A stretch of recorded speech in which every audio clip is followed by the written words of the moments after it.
3, 7, 40, bəzi yerlərdə 52 il heç bir İslam dövlətində, heç bir İslam qanununda yoxdur. Onu heç bir İslam dövləti, hətta İranda da elə bir şey yoxdur. Türkiyədə də 3, 7, 40 ölən adam üçün 3, 7, 40, 52 il keçirtmirlər.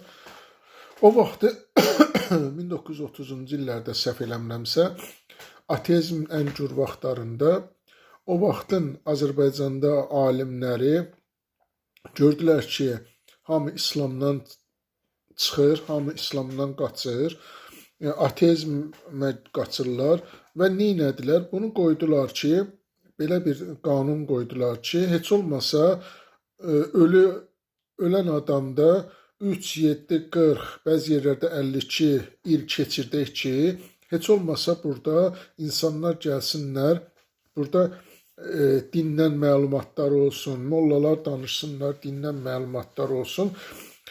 İslamda bu var ki, məsəl üçün, hansı ailədə ölürsə, kimsə ölürsə, o ehsan vermir, həmin ailə ehsan vermir. Əksinə, qonşular, qohumlar hamısı gəlirlər, kiməsə həmin o ailəyə yemək gətirirlər, yardım eləyirlər, yəni hər cür köməklik eləyirlər.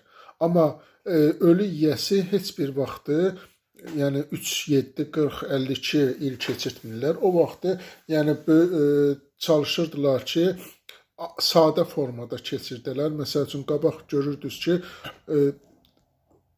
xurma verirdilər, çay verirdilər, yüngül şeylər verirdilər də, yüngül nə var idisə ondan verirdilər. Amma indi isə bəhsə girirlər. Onu artıq böyük bir biznesə çeviriblər, bəhsə girirlər.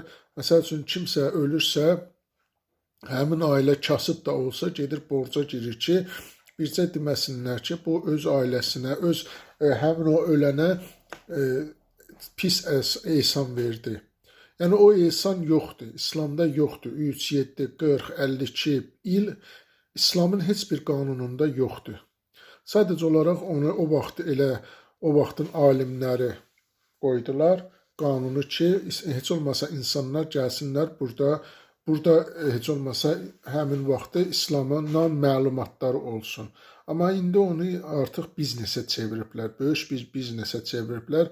Gedirlər, borc götürürlər ki, həmin o ölü yiyəsi öz ölüsünə ehsan versin.